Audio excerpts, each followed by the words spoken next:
Good morning, Miss Jessie. I'm back again, and I bring a word. I was feeling sad and discouraged over the holiday because I don't have my family with me anymore. I have my kids, but I don't have my siblings and my nieces and nephews, and I don't have my mom. My mom passed, and so I was feeling discouraged, and while I was feeling discouraged, the enemy decided to hit more. And so I was crying out to my God again, just let me out of it, just let me die, because it's never gonna end. They keep hitting, and you promise deliverance, but deliverance doesn't come. And this morning, God brought a word to me. It's don't worry about all those things around you. All those things around you are just appearances. And we got to walk by faith, not by sight. So don't worry about what you can see, right? And we overcome the evil in this world, not by our own strength, but by the power of His Spirit, by the power of His presence. We overcome, And He brought me to the story of Gideon. And in Gideon, we find that the Israelites had done evil in the sight of the Lord. They were disobedient and they worshipped other gods. And so God put the Midianites against them, and they oppressed them, and they they were crying out to God, much like I cry out to God. And so God sent them a prophet to let them know that He's the Lord. I'm the Lord your God, you know, and He's going to deliver them. So he finds Gideon, and Gideon's in a wine press, right? But before I go there, I want to bring a scripture to you from Isaiah 40. It says, comfort my people, says your God.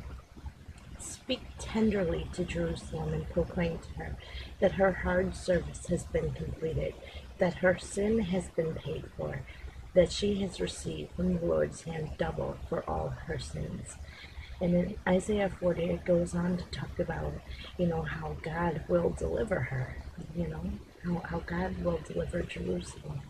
He brought this hardship on her. He repaid her for her sins, and once it's completed, He's going to go back and have His vengeance on those who came against her, because they knew not when to stop. They knew not their limit. They got drunk on their power, and they didn't obey when God said enough, because God always says enough. And in Gideon, surely God said enough, because when He raised Gideon up, Gideon was the least in his family and the least in the tribe. And so Gideon didn't have a lot of confidence in what he could do, but God said that He was going to be with him. And if God be with you, then He's more than all the world against you. So Gideon tested this word by saying, okay, if you're going to be with me, show me some signs. And he used like this wool fleece, and he said, okay, if it has dew on it in the morning, I believe you. And then if it's dry and the ground is covered in dew, I believe you. So he tested the spirit to make sure that God was going to be with him, and he wasn't being boastful in his own ability. And one thing that Gideon did was he cut down the altar of Baal and also the pole of Ashtoreth. You know, he cut them down and destroyed them, so that the townspeople were angry with him, and they even like renamed him Drug Ball. I don't know if that's how you say it, because they said that Baal will contend with him for destroying the altar, right? But you'd think that these people would be angry with Gideon and wouldn't want anything to do with him, but no, because Gideon, he recruited an army from these people, like 32,000 in his army, and he was going to march and take the Midianites out. And God came to him and said, because I want them to know that they're not being delivered by their own strength. I want them to know that I am the Lord their God. I'm showing them who I am. So he had Gideon to dismiss them. First he said, anyone who trembles with fear, may turn back and leave, you know.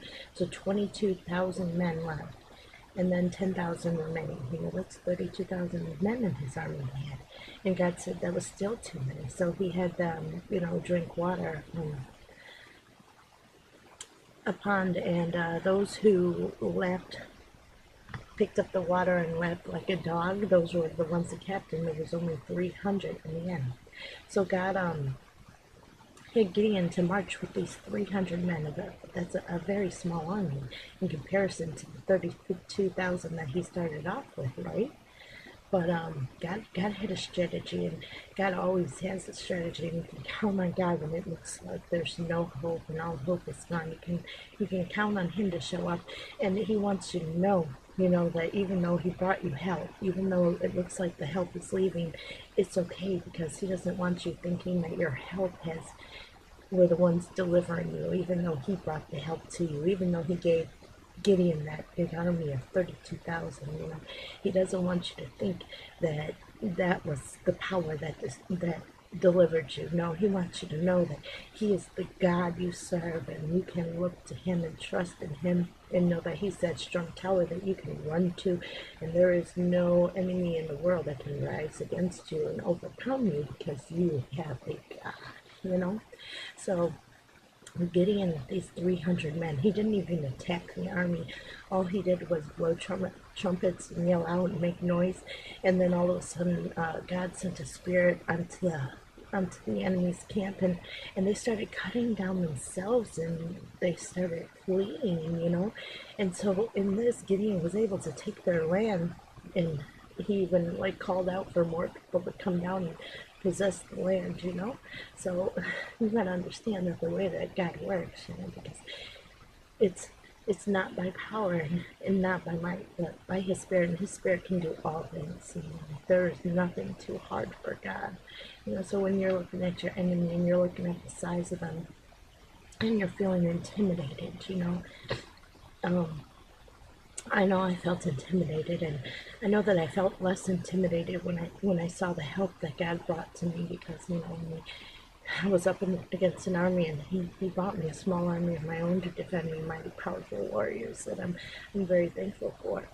You know, but then I started noticing that my enemy was twisting things and making things look as though they weren't, you know, and trying to assassinate my character again. And you know, the enemy is very, very resourceful, and there's no shortage of false witnesses. And if you call them on their game, then they just change their strategy to make it look like you're a liar, you know. So it's a really, really harsh thing. But this is where God is saying, don't even worry about it. I have a plan, and I have a strategy for you. If I did this for Gideon, I'm going to do it for you, you know. So don't even worry about it. The victory is already won. It was won 2,000 years ago when Jesus died on the cross and then rose again, you know. You don't have to worry about the power of the devil, because God is greater, you know. The devil, he just works in numbers. He works in numbers, but you know, God still sits on the throne, and while you may not always see Him moving, you'll see Him when it counts, you know, because surely He's the one who sent the Spirit down to confuse the enemy's camp in Gideon's day, so that they cut down each other, and sure enough, he'll do the same again. You know, I don't have to fight my enemy. My enemy will destroy themselves, you know. God says, have confidence in me, because I'm the one who your fate lies in. I have a plan for your life. I have put a promise on your life. And I'm not a man that I should lie, or the son of man that I should confess. If I said it, then I will bring it to pass, because I am God, you know? And when you hear that coming from Him, you know your enemy is in for something. You know, they should have backed off while they had their chance. They got drunk on their power, and thought that, you know, they were bigger than God's chosen people. You know, like in the days of Gideon. The Midianites thought they were so much bigger than God's chosen people, but God had something to show them, didn't He? He says obedience, you know. You will obey me when I say enough. It is enough, and I'm saying enough. So if you don't back down, I'm going to make sure that you will die by your own swords. You know, you will cut each other down. And my chosen one is going to stand back and blow a trumpet, sing a praise, and give thanks to me because I'm the God who's going to make it happen, you know? So don't even worry about the enemy. It's don't even worry about anything that it looks like because we can't walk by sight. We can't walk by what we see. The devil is the devil of appearances. And sure enough, he'll cause you to give up that promise. He'll cause you to forfeit it because you'll start to believe his lies over the promise that your God gave you, not realizing, you know, that your God is so much greater. You know, they wear you out. That it's what the devil does. If he can't get you, if he can't defeat you, he will certainly try to wear you out. But God is so good that he'll wake you up with something that just puts a bounce back in your step, you know. So just wait on the Lord, you know. Be of courage and wait on God because he will surely come through. Praise God. Have a good day.